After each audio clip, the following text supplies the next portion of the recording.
en sintonía con la salud. Vamos a cambiar radicalmente de tema. Aquí en el estudio se encuentra la doctora María Esperanza Velázquez. La doctora es médico, es pediatra, es pediatra poricultor. Endocrinólogo. Háblale al micrófono, disculpa. Endocrinólogo infantil. Pero aquí te pusimos médico cirujano, pediatra, poricultor, endocrinólogo, pediatría. Todo eso. Todo eso. Entonces, si eres pediatra, poricultor. También. ¿Eso es una especialidad? El posgrado de pediatría es pediatría y poricultura. Completo. Aquí está Carla diciendo que tiene tu currículo, entonces no tenías tus cargos, tus conquistas. Es verdad. Ok, médico, pediatra poricultor, endocrinóloga, pediatría en el Hospital de Niños J.M. Los Ríos. Vamos a hablar acerca de un taller sobre la diabetes tipo 1 en niños y adolescentes por 15º año consecutivo, es decir, ya este sería el año número 15, que Arcos Dorados, McDonald's Venezuela, realiza este taller gratuito para la comunidad en conjunto con la Sociedad Venezolana de Poricultura y Pediatría, en el marco del 64º Congreso de la Especialidad. Habrá un panel de primer nivel, abordarán distintas ópticas sobre la diabetes tipo 1, condición autoinmune que se puede desarrollar en las primeras etapas de crecimiento. Específicamente, su participación, doctora María Esperanza Velázquez, en este taller, que va dirigido a los padres, entiendo. Y empecemos por cuál es la diabetes tipo 1 y cuál es esta labor social que van a desarrollar. Bueno, buenos días, Ana. Muchas gracias por la oportunidad para dar a conocer esta interesante iniciativa de McDonald's, que como bien ya decías tiene 15 años apoyando talleres para padres y en esta oportunidad le abro un espacio para hablar sobre diabetes tipo 1. La diabetes tipo 1 es la diabetes que se presenta como consecuencia de un ataque inmunológico al páncreas. Se daña la célula específica que produce la insulina. Entonces es la que conocemos coloquialmente como diabetes insulinodependiente. Son pacientes que requieren de colocarse insulina. ¿Y eso puede ocurrir en cualquier edad? En cualquier edad. Usualmente muchos niños, pues JM Los Ríos. Perfecto. Es mucho más frecuente en la población joven, menores de 30 años. Okay. Entonces hablamos de diabetes tipo 1 generalmente después de los 6 meses de vida hasta la adultez joven, 30, 35 años puedes tener este problema inmunológico.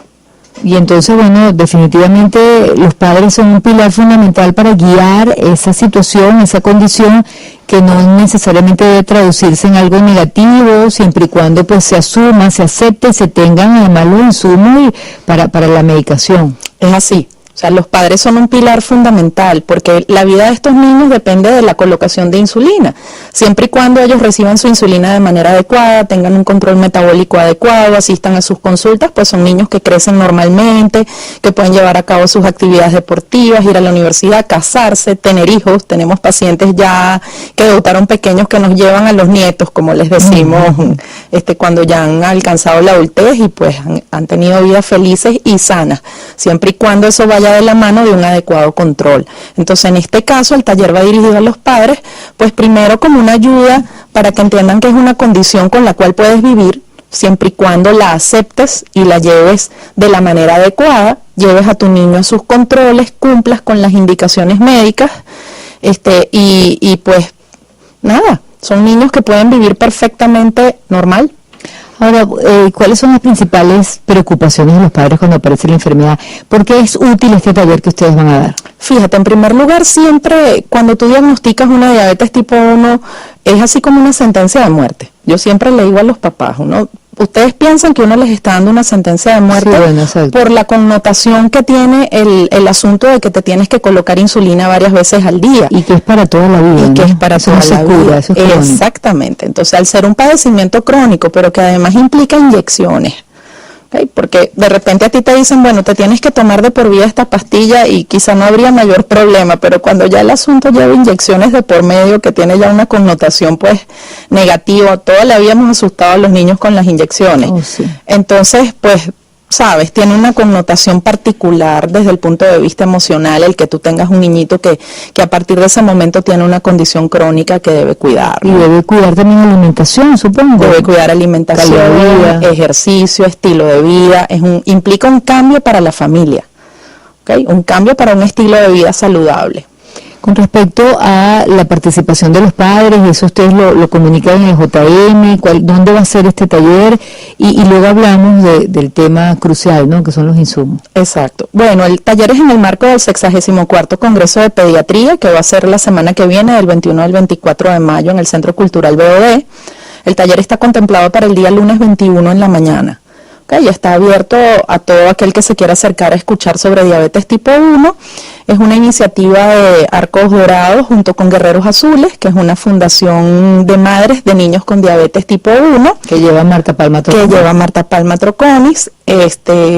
Con mucho éxito, la verdad, y que han sido un apoyo importantísimo para el servicio de endocrinología en el hospital. Ahora, supongo yo que dependiendo como la madre o el padre, el representante asuma este reto, así resolverán más fácil los niños, ¿verdad? En la medida que haya más ansiedad en la madre o el padre, tal vez eso se transmite a los chiquitos o a los jóvenes. Sí, y lo que tú dices es importante, porque uno nota que cuando el niño lo asume como de una manera más sencilla, lo acepta como más fácil. Lo naturaliza. Somos nosotros los que imponemos las limitaciones, las barreras, el miedo. ¿Okay? Muchas veces cuando los padres lo toman de manera natural y como con mayor aceptación, la evolución del niño es mejor.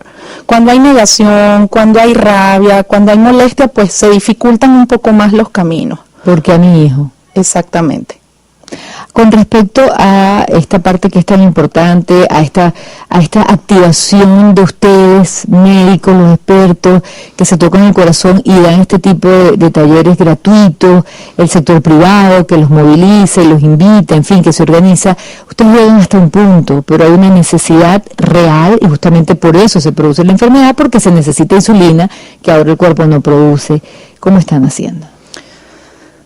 Bueno, ahí es donde viene la importancia de las fundaciones, el Suspiro y Guerreros Azules. O sea, lamentablemente, o yo no puedo decir que eso es lamentable, los diabéticos tipo 1 son una minoría en el mundo. ¿Ok? Hablamos de que hay aproximadamente 1.200.000 diabéticos tipo 1 entre 0 a 19 años aproximadamente. Si te pones a ver en el mundo, es una minoría.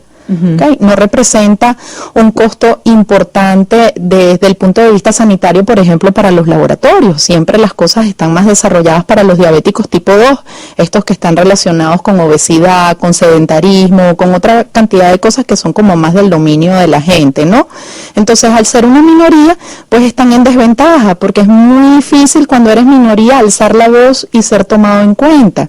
Entonces, ¿qué pasa? Inicialmente, pues, había disponibilidad en el mercado farmacéutico privado de muchas insulinas, teníamos disposición de aparatos de glicemia capilar, de tiras reactivas para escoger, pero en este momento con la limitante de la ida de muchos de estos laboratorios, pues ya la comercialización de este tipo de productos se ha habido prácticamente disminuida. Son muy pocas las alternativas y muy pocos los volúmenes que llevan al mercado. Entonces imagínate la desesperación de un padre que tenga un niño con diabetes y que la comercialización sea tan limitada. Cuando encuentran en una farmacia privada, quieren comprar todo el stock a lo mejor de un año para garantizar que a su niñito no le falta la insulina. Aparte de que tampoco puedes escoger la insulina, son varios tipos. Okay, y cada una se adecua al paciente, no claro, todos son la misma. Igual como pastillas anticonceptivas, como tantas cosas que hay variedad precisamente porque cada organismo responde distinto, ¿no? Exactamente. Aquí solo hay una y ya. Una y ya. Si acaso. Exacto, y con dificultad. Entonces, ¿qué ha hecho Guerreros Azules? Primero le ha dado una voz a estas familias de niños con diabetes tipo 1. La ha puesto así como en el mapa, pero además de eso han servido de puente para recibir muchas donaciones y hacerlas llegar a los pacientes que están más necesitados, que usualmente son los de menos recursos. Aparte de eso, también se ha empeñado en hacer labores de educación gratuitas, talleres dirigidos a estos padres y a estos niños para ayudarlos a entender que es una condición con la cual pueden vivir siempre y cuando lleven un estilo de vida saludable. Ahora en el interior del país, ¿cómo hacen? Bueno, es un poco más complicado. Muchos de esos pacientes, porque somos apenas alrededor de 40 endocrinólogos infantiles en Venezuela. ¿Cómo? Sí, somos muy poquitos. Y los que se habrán ido, ¿no? Y los que se nos han ido. No, los que se han ido. Con los que se han ido somos aproximadamente 50. ¿Y quedan 40? Debemos quedar como unos 40, sí. Ajá, entonces estamos reflexionando acerca del interior. Bueno, entonces hay estados donde hay endocrinólogo infantil y pues usualmente ellos se encargan de sus pacientes, pero muchos de ellos vienen a Caracas, al Hospital de Niños, a controlarse, la gran mayoría. ¿Qué le pasa a un niño que no le coloca? ¿Esto es diario? Diario, 3 o 4 veces al día. ¿Qué le pasa a los 3 días de no colocarle, por ejemplo, o no sé, a los 4 o los 5 días? ¿Cuáles son las consecuencias al corto, mediano y largo plazo? Pues mira, un paciente que no se inyecta en 3, 4, 5 días ningún tipo de insulina cae en cetoacidosis diabética, que es un estado de azúcar muy elevada, de hiperglicemia. ¿Ok?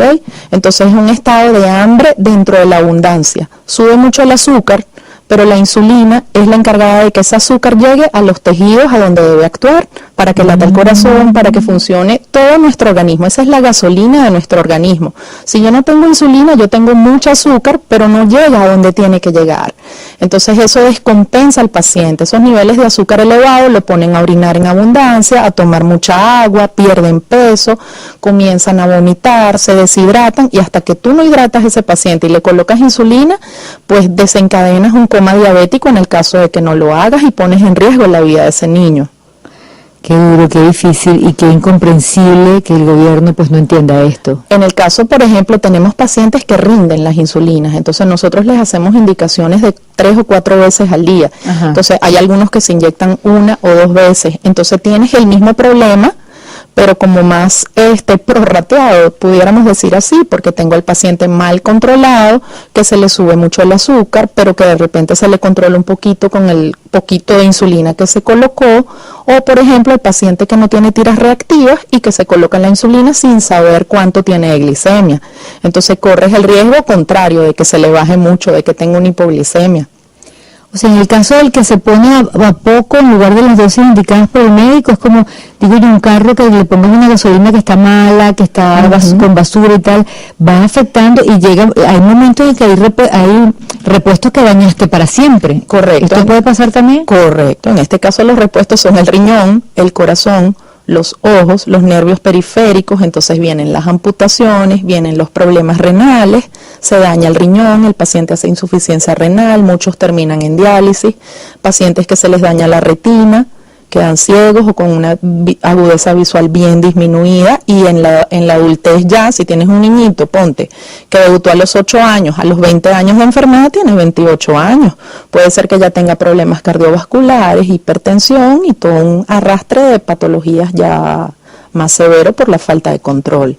Qué duro esto. ¿Cuántos niños o jóvenes contabilizan ustedes, si es que los tienen contabilizados en Caracas a través del servicio en JM de los Ríos? Mira, como toda contabilidad, aquí en el país es difícil el asunto de la estadística. Pero estaríamos hablando de que no implicaría una grandísima inversión por parte del gobierno, ¿no? Mucho menos lo que están gastando en campaña, recorriendo el país, haciendo todo lo que están haciendo en propaganda. Mira, en el Hospital de Niños hay cerca de 350 pacientes en control regular, entre 300 y 350. Nosotros llamamos control regular a aquel que acude cada 4 meses a su consulta. Okay. Y estimamos que en el país aproximadamente habrá unos 1.200, 1.500 pacientes con diabetes tipo 1. Hablando de niños, pero también adultos pueden tener tipo 1, que no es lo más frecuente. Hasta los 30, 35 tú puedes tener el debut, pero si yo debuté a los 10 años y ya tengo 35, 40 años, soy un adulto con diabetes tipo 1, claro, que los tenemos también. Entonces la cifra es, disculpa, entre 0 y 19 años estamos hablando aproximadamente de unos 1.200 personas. 1.500, no más. Algo que uno no se puede explicar, cómo someterlo y cómo el estrés y la angustia juega en contra, doctora. Converso con la doctora María Esperanza Velázquez, que es endocrinóloga pediátrica y trabaja allá en el Hospital JM de los Ríos. Como la angustia, el estrés juega en contra, perjudica, como me imagino, como en cualquier cuadro clínico. Sí, claro, como en cualquier patología. Lo que pasa es que en este caso quizá el estrés lo lleva al familiar, el padre que no consigue la tira reactiva, sí, pero el que no consigue al ver esa angustia de alguna u otra manera, por supuesto, y se siente mal, mami, dame la medicina, no tengo que ponértelo, o sea, ahí se estresa el organismo, se estresa todo. Sí, y a esto le tienes que sumar la parte de la alimentación. Son niños que deben llevar dieta libre de azúcares refinados, que deberían alimentarse con sus proteínas por lo menos 2 o 3 veces al día, y bueno, no es ningún secreto que ahorita está muy difícil de verdad el que estas familias de pocos recursos cumplan con los mínimos requerimientos nutricionales que garanticen el crecimiento adecuado de estos niños. Doctora María Esperanza, ¿en cuántos de estos talleres ya lleva 15 años organizándose? ¿En cuántos ha participado usted? Este es el segundo. ¿Qué experiencia, o además de los talleres, en su trabajo con los niños, estos cursos además para padres, qué puede compartir, qué imagen le venga a la cabeza, o qué situación, o qué angustia de qué padre, algo que pueda citarnos acá en esta conversación? Mira, son una experiencia maravillosa, porque como te digo, son una minoría, o sea, no son tantos pacientes. Entonces muchas veces cuando tú haces un diagnóstico de diabetes tipo 1, estos papás se sienten muy solos, sienten que ¿por qué a mí? ¿Por qué a mi hijo? ¿Por qué me tocó? Entonces cuando vas a estos eventos donde te consigues con otras personas que están viviendo exactamente lo mismo que tú, ese acompañamiento que puede ser un acompañamiento distinto al que podría dar uno como médico o al que podría dar el nutricionista, porque es un acompañamiento de estar viviendo las mismas experiencias, de tener las mismas angustias, las mismas preocupaciones, y darte cuenta de que no estás solo en el mundo, como que les da más fuerza, les da más vitalidad y los empodera. Entonces, bueno, repetimos, ¿esto tiene un cupo determinado? ¿Ya está el cupo completo? No lo sé. No tienes idea, pero de todas formas, ¿cuándo va a ser el taller? El lunes 21 de mayo en Corbanca, en el marco del 64º Congreso Nacional de Pediatría, están todos invitados. Taller para padres sobre diabetes tipo 1 en niños y adolescentes, ya es el año número 15 que lo organiza, pues esto responde a una obra de responsabilidad social de Arcos Dorados que lleva la empresa McDonald's Venezuela. Gracias, disculpa. Perdona, ahí también se va a hablar sobre las nuevas tecnologías. Porque a pesar de que no las tenemos disponibles, pues se va a hablar a los padres de cuáles son las nuevas tecnologías en diabetes, cuáles son las alternativas de tratamiento, qué es lo nuevo que viene con el tratamiento de la enfermedad. Fuera de Venezuela. Fuera de Venezuela en este momento. Qué dolor y qué tristeza que sea fuera de Venezuela, pero no se preocupe que está en campaña, porque van a volver a ganar para seguir en esta situación tan dramática. La doctora María Esperanza Velázquez, médico cirujano, pediatra, puericultor, endocrinólogo, que está pues vinculada al hospital JM de Los Ríos. Muchísimas gracias. Gracias a ti.